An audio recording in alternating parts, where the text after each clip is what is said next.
Welcome back to my channel. इस video में आप सबका स्वागत है। एंड इस वाली वीडियो में मैं फिर से यहाँ पे आपको वीडियो यहाँ पे बना रहा हूँ। आसूस के Zenfone max pro M1 problem काफ़ी हो चुका है। पाई अपडेट के बाद यहाँ पे बेसिकली मैं साउंड के ऊपर यहाँ पे बात करने वाला हूँ। तो जितने भी मैक्स प्रो M1 यूज करते हो, आसूस यूज करते हो, वीडियो को यहाँ पे लास्ट तक देखते रहिए।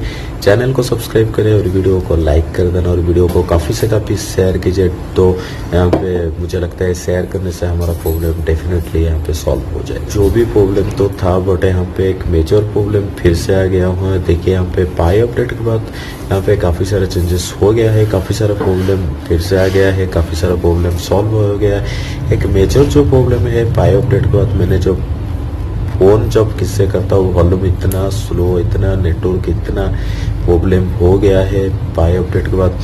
जब मैंने ईयरफोन लगा के कोई भी गाना सुनता हूँ, कभी भी यूट्यूब देखता हूँ, इतना स्लो साउंड, मुझे लगा कि शायद मेरा ईयरफोन में प्रॉब्लम हो, शायद मेरा ईयरफोन कुछ तार वगैरह कट गया हो। बट नया ईयरफोन मैंने ले लिया, फिर भी वही सेम प्रॉब्लम।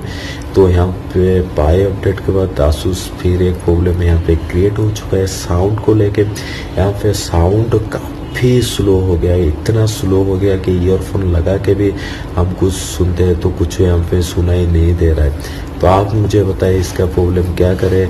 आप ही मुझे कमेंट सेक्शन में बताएं क्या करें इसका प्रॉब्लम, क्या हमको नेक्स्ट अपडेट में यहाँ पे कुछ सोल्यूशन हो पाएगा या नहीं। और वीडियो को काफ़ी से काफ़ी शेयर करें जैसे कि इसका प्रॉब्लम सॉल्व हो जाए।